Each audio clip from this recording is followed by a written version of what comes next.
Assalamualaikum warahmatullahi wabarakatuh. Halo semuanya. Kami di sini dari kelompok 6 akan menyampaikan mengenai agregat output, suku bunga, dan tingkat harga. Saya Vinila Pratiwi dengan 3 NPM terakhir 135. Nama saya Saranda Fahira dengan 3 NPM terakhir 115. Nama saya Haripan Gestu dengan NPM terakhir 087. Perkenalkan, saya Yose Karasi dengan 3 NPM terakhir 110. Kali ini saya akan menjelaskan apa itu kurva penawaran agregat. Tetapi sebelum menjelaskan apa itu kurva penawaran agregat, saya akan bahas terlebih dahulu apa itu penawaran agregat. Penawaran agregat adalah total penawaran barang dan jasa dalam sebuah perekonomian. Kurva penawaran agregat memperlihatkan hubungan antara kuantitas agregat dan output yang ditawarkan oleh semua perusahaan dalam perekonomian dan tingkat harga keseluruhan. Bentuk kurva AS atau agregat supply itu terbagi menjadi dua, yaitu jangka panjang dan jangka pendek. Dalam jangka panjang, diasumsikan semua harga termasuk upah itu berlipat ganda secara bersamaan, sehingga probabilitas perusahaan tidak berubah. Perusahaan tidak memiliki intensif untuk mengubah tingkat output, sehingga kurva AS menjadi vertikal. Hal ini menunjukkan bahwa perubahan tingkat harga agregat tidak mempengaruhi output agregat dalam jangka panjang, karena semua penyesuaian harganya telah sesuai. Lalu, dalam jangka pendek, diasumsikan bahwa upah dan harga tidak naik secara bersamaan. Jika upah merespon lebih lambat terhadap perubahan permintaan daripada harga produk, kenaikan produk akan meningkatkan profitabilitas perusahaan. Dalam situasi ini, perusahaan akan meningkatkan output seiring kenaikan harga sehingga kurva AS memiliki kemiringan yang positif. Banyak ekonom menggambarkan hubungan jangka pendek terutama pada beberapa titik dan dalam siklus bisnis. Kurva AS bukanlah jumlah penawaran individual. Hal ini dilandaskan oleh dua alasan. Alasan yang pertama, karena perusahaan dalam pasar persaingan tidak sempurna tidak memiliki kurva penawaran individual. Lalu yang kedua, untuk memiliki kurva penawaran individual, sebuah perusahaan diasumsikan hanya merespon harga yang sudah ditetapkan oleh pasar, tetapi asumsi ini tidak berlaku jika perusahaan juga menetapkan harga. Kurva penawaran agregat sebenarnya adalah kurva respon harga atau output yang melacak bagaimana semua perusahaan dalam perekonomian secara kolektif memutuskan harga dan output mereka sebagai respon terhadap berbagai tingkat permintaan agregat. Ketika ekonomi sedang menurun atau resesi, biasanya kurva AS itu relatif datar karena kenaikan permintaan sebagian besar menghasilkan peningkatan output tetapi kenaikan harganya sedikit. Sedangkan saat outputnya tinggi atau mendekati kapasitas, kurva AS itu biasanya menjadi curam atau hampir vertikal karena kenaikan permintaannya sebagian besar menghasilkan peningkatan harga tetapi outputnya naik sedikit. Penyebab utama pergeseran kurva AS ke kanan meliputi tiga hal, yaitu yang pertama adalah peningkatan SDA, seperti peningkatan jumlah tenaga kerja ataupun stok modal yang tersedia. Lalu yang kedua adalah kemajuan teknologi, di mana perubahan teknologi yang meningkatkan produktivitas yang pada gilirannya dapat menurunkan biaya untuk memproduksi barang dan jasa. Lalu yang terakhir atau yang ketiga itu adalah penemuan ketersediaan input, seperti penemuan sumber daya baru atau peningkatan ketersediaan input yang dapat menurunkan biaya produksi marginal secara signifikan. Pada gambar kurva yang di sebelah kiri, itu menjelaskan bahwa perusahaan kemungkinan akan sulit untuk memproduksi. Hal ini disebabkan oleh kenaikannya biaya dan juga ketidaktersediaannya bahan baku. Lalu pada gambar kurva yang di sebelah kanan, itu menandakan bahwa perusahaan dapat memproduksi lebih banyak barang karena biaya yang turun ataupun teknologi yang semakin canggih.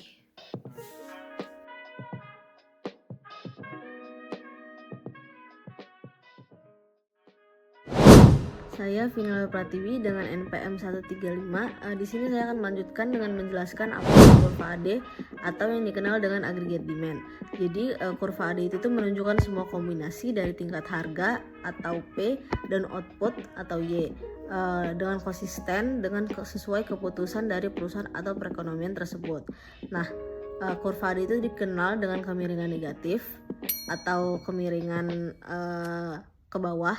Itu dikarenakan tingkat harganya itu naik dan menurut kebijakan The Fed itu merespon dengan meningkatkan tingkat bunga atau R yang kemudian mengurangi pengeluaran investasi dan output keseimbangan atau Y-nya. Selanjutnya itu merupakan pengeluaran agregat yang direncanakan dan tingkat bunga. Nah, hubungannya pengeluaran agregat itu yang direncanakan atau yang dikenal dengan AE sama dengan C plus I plus G itu berbanding terbalik dengan tingkat bunga atau R, terutama melalui kombinasi yang dikenal dengan kombinasi investasi atau I. Selanjutnya saya akan menjelaskan mengenai kurva-kurva yang terdapat di slide. Jadi untuk kurva pertama itu mengenai dampak dari kenaikan suatu suku bunga. Nah, ketika suku bunganya naik, biaya pinjaman itu akan meningkat, yang mengakibatkan investasi itu menurun, sehingga pengeluaran agregat atau AE-nya itu juga ikut menurun. Jadi ketika investasi menurun, pengeluaran agregat atau AE itu akan ikut menurun. Nah, hal ini mengakibatkan output atau yang dikenal dengan pendapatan agregat atau Y itu akan berkurang dari Y0 ke Y1 yang terlihat pada kurva di atas. Nah, intinya ketika bunga naik, itu investasi akan turun dan output akhirnya juga akan turun. Selanjutnya yaitu kurva IS atau investment saving. Jadi kurva ini menunjukkan hubungan terbalik antara tingkat bunga R dengan outputnya yaitu Y. Nah, jika bunga turun, investasi akan naik, permintaan agregat akan naik, dan outputnya itu juga akan naik. Jika pengeluaran pemerintah atau G itu meningkat, maka kurva IS itu akan bergeser ke kanan, artinya ekonomi itu akan menumbuh. Selanjutnya itu kurva ketiga, yaitu perpindahan kurva IS karena G-nya naik. Nah, ketika belanja pemerintah itu naik atau G-nya naik, permintaan agregat itu akan meningkat. Ini membuat output Y1 itu bergeser ke Y2 pada tingkat bunga yang sama. Kurva IS itu bergeser dari IS1 ke IS2. Intinya kebijakan fiskal ekspansif atau G-nya itu naik, itu akan membuat kurva IS itu dapat bergeser ke kanan. Selanjutnya itu kurva keempat atau kurva IS dan peraturan The Fed. Jadi titik potong antara kurva IS dan aturan The Fed itu menunjukkan keseimbangan suku bunga dan output, jadi R dan Y-nya. Jika G-nya naik, itu IS akan bergeser ke kanan. Jadi P-nya naik atau tingkat harga itu naik, guncangan itu akan negatif. Itu menurut aturan The Fed bergeser ke kiri, yaitu pengetatan dalam moneter. Selanjutnya itu perilaku The Fed. Nah, untuk perilaku The Fed sendiri itu memfokuskan pada dua hal. Yang pertama itu stabilitas harga dan lapangan kerja yang maksimum. Nah, The Fed itu sendiri itu cenderung lebih meningkatkan tingkat bunga atau R itu ketika output atau harganya itu terlalu tinggi. Jadi The Fed mengeluarkan kebijakan dengan meningkatkan tingkat bunga ketika output dan harganya itu terlalu tinggi. Dampak dari kebijakan The Fed ini sendiri itu cenderung agresifnya pergeseran dari kurva AD itu sendiri. Nah, untuk pengukuran inflasi menurut The Fed itu ia tidak memasukkan tingkat harga makanan dan energi karena menurutnya akan lebih stabil ketika tingkat makanan dan energi itu tidak dimasukkan dalam pengukuran inflasi tersebut. Selanjutnya itu menderivasikan kurva AD. Jadi kurva AD itu diderivasikan dari model IS atau investment saving dan perilaku The Fed itu sendiri. Nah, untuk kurva IS itu menunjukkan Y keseimbangan untuk setiap tingkat bunga atau yang dikenal dengan R. Untuk perilaku The Fed, itu The Fed menetapkan tingkat bunga atau R yang diinginkan berdasarkan tingkat P atau yang berlaku. Selanjutnya itu hubungan P dan Y dalam AD. Nah, ketika P itu naik atau harga itu naik, The Fed akan meningkatkan tingkat bunga atau R untuk mencegah terjadinya inflasi. Ketika R itu naik, itu akan menyebabkan kurva IS atau investment saving itu bergeser ke kiri atau bergerak di sepanjang kurva IS yang ada. Hubungan kausal dari meningkatnya P yaitu R-nya akan meningkat dan Y-nya akan turun.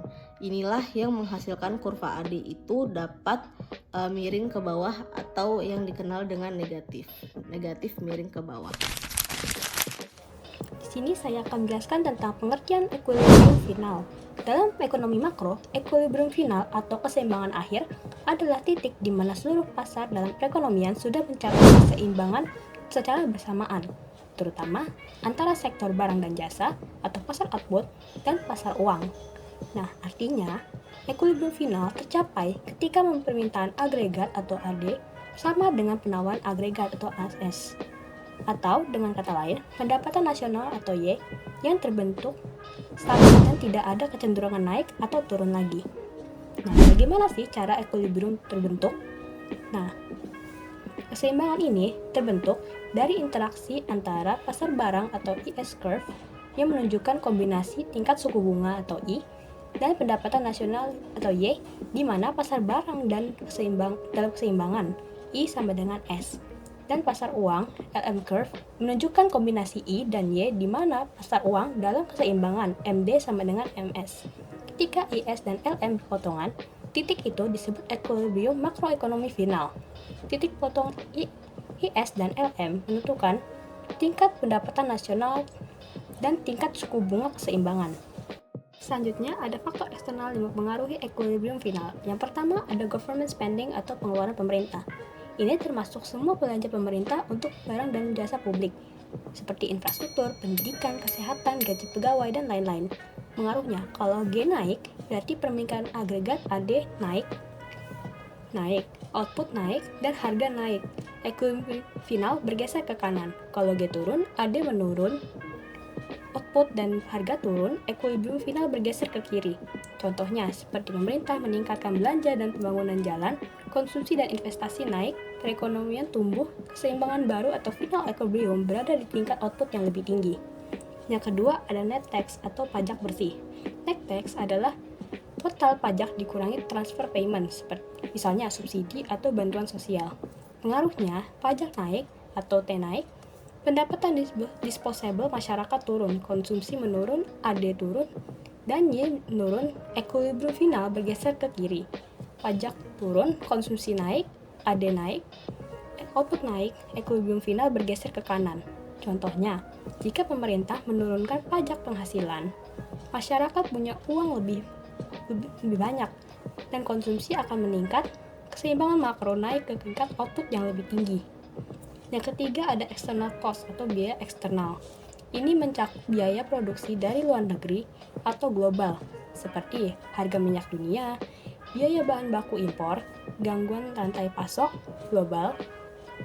Nah, pengaruhnya itu, kalau harga minyak atau biaya produksi naik, biaya produksi dalam negeri ikut naik. Penawaran agregat AS menurun, harga naik, output turun, equilibrium final bergeser ke kiri. Stagflasi bisa saja terjadi di sini. Kalau harga minyak turun, biaya produksi pun akan turun, AS-nya meningkat, output meningkat, equilibrium final bergeser ke kanan. Contohnya, kenaikan harga minyak global membuat ongkos transportasi dan produksi naik. Perusahaan mengurangi output, pendapatan nasional akan turun, dan keseimbangan final juga menurun. Nah, di sini saya punya contoh kurva equilibrium final. Pada gambar kurva final equilibrium ini terlihat dua kurva utama, yaitu kurva AD atau agregat demand dan AS atau agregat supply. Kurva AD menunjukkan hubungan terbalik antara tingkat harga dan output agregat, sehingga bentuknya menurun dari kiri atas ke kanan bawah. Sementara itu, kurva AS menunjukkan hubungan positif antara tingkat harga dan output yang ditawarkan, sehingga bentuknya menanjak dari kiri bawah ke kanan atas. Titik potong antara kedua kurva ini menunjukkan titik keseimbangan akhir atau final equilibrium, yaitu keadaan di mana jumlah barang dan jasa yang diminta sama dengan yang ditawarkan. Keseimbangan ini dapat terubah ketika terjadi perubahan pada faktor-faktor eksternal. Jika pengeluaran pemerintah atau government spending meningkat, maka permintaan agregat naik dan menyebabkan kurva AD bergeser ke kanan. Akibatnya, output dan tingkat harga juga meningkat. Sebaliknya, jika net tax atau Z itu atau pajak bersih meningkat, daya beli masyarakat menurun, konsumsi berkurang, dan kurva AD bergeser ke kiri, sehingga pendapatan nasional dan harga menurun. Sementara itu, ketika biaya produksi eksternal seperti harga minyak dunia mengalami kenaikan, produsen akan mengurangi output, sehingga kurva AS bergeser ke kiri.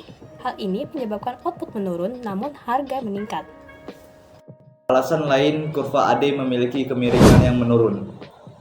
Yang pertama itu ada efek kekayaan real, yang dimana efek kekayaan real itu jika harga mata uang turun, maka otomatis masyarakat atau rumah tangga akan merasa kekayaannya itu juga ikut menurun, dan mereka akan membatasi konsumsi, yang mana itu akan berefek pada permintaan dan kurva AD akan memiliki pergeseran ke kiri atau menurun. Sebaliknya, jika harga mata uang itu meningkat, maka otomatis juga masyarakat atau rumah tangga akan merasa bahwa dirinya ikut naik atau kaya dan akan menaikkan atau menambah konsumsinya, yang mana itu juga akan berpengaruh kepada permintaan yang akan menyebabkan kurva AD itu bergeser ke kanan atau meningkat. Selanjutnya ada investasi yang direncanakan. Jika suku bunga itu meningkat, maka investasi yang direncanakan akan turun karena masyarakat akan lebih memilih untuk menabung dikarenakan suku bunga itu meningkat, yang mana akan menyebabkan kurva AD mengalami penurunan. Sebaliknya, jika suku bunga itu turun, maka investasi yang direncanakan akan meningkat karena masyarakat tidak akan menabung tetapi akan berinvestasi, dan akan menyebabkan kurva AD itu mengalami kenaikan dan pergeseran ke kanan. Baik, di sini saya akan menjelaskan tentang kurva agregat suplai jangka panjang. Kurva penawaran agregat jangka panjang yang berbentuk vertikal itu menandakan bahwa dalam jangka panjang output tidak dipengaruhi oleh tingkat harga, tapi oleh kapasitas produksi potensial ekonomi atau Y0. Nah, saya punya contoh kurvanya. Di titik keseimbangan awal ada di titik A, yaitu AD0 dan AS0. Di titik A, perekonomian berada pada keseimbangan awal dengan tingkat harga P0 dan output Y0. Ini menggambarkan kondisi normal di mana permintaan dan penawaran agregat seimbang. Ketika permintaan agregat meningkat, misalnya pada kenaikan pengeluaran pemerintah, konsumsi, atau investasi, kurva AD bergeser ke kanan menjadi AD1. Titik keseimbangan berpindah ke titik B, dengan output meningkat ke Y1 dan harga naik ke P1. Dalam jangka pendek, perusahaan akan menambah produksi untuk memenuhi permintaan yang lebih tinggi, sehingga output naik ke Y1. Tapi, karena sumber daya, terutama tenaga kerja, mulai langka, harga-harga naik, terjadi inflasi permintaan atau demand pull inflation. Setelah beberapa waktu, upah dan biaya produksi menyesuaikan terhadap kenaikan harga. Akibatnya, kurva AS jangka pendek bergeser ke kiri, AS1, karena biayanya meningkat. Titik keseimbangan berpindah lagi ke titik C, di mana harga naik lebih tinggi ke P2, tapi output kembali ke Y0, yaitu output potensial ekonomi. Nah, kita ada titik ini, itu ada titik C adalah titik keseimbangan jangka panjang, di mana output Y0 atau output potensial dan harga itu P2. Tidak ada dorongan untuk menaikkan atau menurunkan output lagi. Kurva AS jangka panjang vertikal menunjukkan bahwa dalam jangka panjang, faktor penentu output adalah kapasitas produksi, bukan tingkat harga. Baik, selanjutnya saya akan menjelaskan tentang GDP potensial. GDP potensial atau output potensial adalah tingkat maksimum output yang bisa dipertahankan oleh suatu perekonomian tanpa menimbulkan inflasi. Artinya, ini adalah kapasitas produksi maksimum ketika semua sumber daya atau tenaga kerja, modal, mesin, dan lain-lain digunakan secara efisien. Pada tingkat ini, tidak ada pengangguran siklis. Yang menganggur hanyalah mereka yang berpindah kerja atau sementara belum cocok dengan lowongan yang ada, atau pengangguran alami. Titik GDP potensial pada grafik tadi dilambangkan sebagai Y0, dan itu posisi kurva agregat suplai jangka panjang yang vertikal. Ketika perekonomian berada di Y0, artinya semua sumber daya digunakan penuh dan tidak ada tekanan inflasi berlebihan. Jika output naik melewati Y0, misalnya pada Y1 pada kurva tadi, maka perusahaan akan memaksakan faktor produksinya bekerja lebih keras seperti lembur, penggunaan mesin berlebih, dan sebagainya. Nah, akibatnya itu, biaya produksi naik, harga naik, dan kurva agregat suplai jangka pendek akan bergeser ke kiri, AS0 ke AS1, sampai output kembali ke Y0. Karena itu, di jangka panjang, output tidak bisa melebihi Y0 secara berkelanjutan, hanya harga yang akan naik.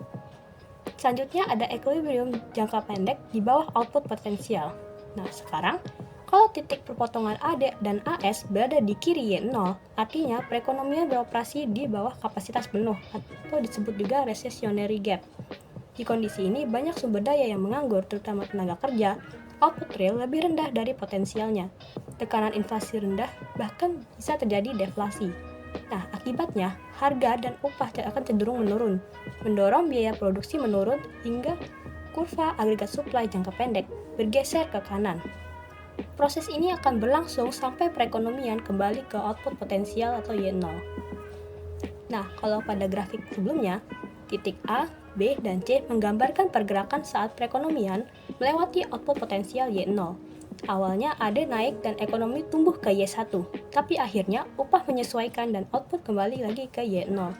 Sedangkan pada bagian ini, menjelaskan sisi lainnya, kalau titik keseimbangan ada di bawah Y0, maka sebaliknya, ekonomi akan mengalami recessionary gap dan perlahan naik lagi ke Y0. Di sini saya akan membawakan studi kasus tentang ADAS saat pandemi COVID-19. Yang mana pada saat COVID-19 itu sangatlah mempengaruhi perekonomian di Indonesia, yang mana menyebabkan penurunan investasi, penurunan produksi, dan juga penurunan dalam sektor-sektor lainnya. Tetapi sektor yang paling dipengaruhi oleh COVID-19 itu seperti pariwisata, transportasi, dan manufaktur. Tetapi untuk mencegah penurunan-penurunan tersebut, pemerintah melakukan seperti stimulus dari kebijakan-kebijakan lainnya, seperti penurunan suku bunga dan juga program pemulihan ekonomi nasional, yang mana hal itu tidak menghilangkan dari efek COVID-19, tetapi mereka mengurangi efek-efek besar dari COVID-19. Nah, permintaan AD itu pada saat pandemi COVID-19 juga ikut turun, dikarenakan konsumsi dan investasi yang melemah, dikarenakan juga pendapatannya menurun dan ketidakpastian, serta ekspor yang tidak pasti akibat penurunan dari ekonomi global. Tetapi peran pemerintah dalam mengatasi hal tersebut adalah melakukan kebijakan moneter dan fiskal yang ekspansif guna mendorong AD untuk kembali meningkat dan tidak melemah sampai bisa menyebabkan krisis yang lebih parah. Baiklah, selanjutnya ada AS. Penawaran agregat itu mencerminkan kapasitas produksi total suatu ekonomi pada suatu negara. Tetapi pada pandemi COVID-19 ini, produksi total Indonesia itu menurun akibat dari penutupan pabrik, gangguan rantai pasok, dan juga maraknya PHK yang disebabkan oleh biaya produksi yang meningkat, tetapi penjualan tidak sesuai yang diharapkan. Lalu gangguan tersebut juga menyebabkan kurva AS jangka pendek bergeser ke kiri dan menyebabkan juga penurunan output potensial yang menyebabkan biaya produksi di berbagai sektor itu meningkat. Selanjutnya, selama krisis 2020, baik AD maupun AS itu menurun tajam, menyebabkan resesi mendalam pada ekonomi Indonesia dan permintaan turun dan juga produksi terganggu. Tetapi pada 2021 dan 2022, selama masa pemulihan itu AD mulai pulih melalui stimulus pemerintah dari kebijakan-kebijakan seperti kebijakan moneter dan fiskal. Tetapi AS tetap terbatas, sehingga pemulihan ekonomi itu juga ikut terbatas dan berbentuk W dengan pelambatan berulang. Pandemi COVID-19 ini memberikan guncangan besar terhadap perekonomian di Indonesia, yang mana permintaan dan penawaran agregat itu menurun, tetapi dikarenakan kebijakan-kebijakan stimulus ekonomi yang dilakukan oleh pemerintah seperti kebijakan fiskal dan moneter itu berperan sangat penting dalam mendorong konsumsi, investasi, serta juga menjaga produksi sehingga terciptanya kestabilan walaupun pada saat pandemi COVID-19. Walaupun tidak semuanya itu stabil, tetapi itu mencegah dari dampak yang lebih parah. Secara keseluruhan itu, peran pemerintah sangatlah penting dalam melakukan stabilisasi pada saat COVID-19 ini, dan juga ketahanan dari sektor real untuk memulihkan keseimbangan dan juga menjaga pertumbuhan berkelanjutan saat pandemi COVID-19 ini. Berikut adalah contoh-contoh pertanyaan yang mungkin sering muncul. Nah, yang pertama itu, kemajuan teknologi meningkatkan produktivitas dan kapasitas produksi, menggeser kurva agregat supply ke kanan. Akibatnya, output potensial meningkat, harga cenderung turun, dan keseimbangan ekonomi menjadi lebih stabil dengan pertumbuhan tanpa inflasi yang tinggi. Selanjutnya yang kedua, kurva agregat demand miring ke bawah. Hubungan pasar barang dan pasar uang adalah dasar dari langkah-langkah menentukan harga umum untuk meningkatkan kualitas output yang diminta. Baik, sekian materi yang dapat kami sampaikan. Kami harap materi yang kami sampaikan dapat bermanfaat bagi teman-teman semua. Kami akhiri, wassalamualaikum warahmatullahi wabarakatuh.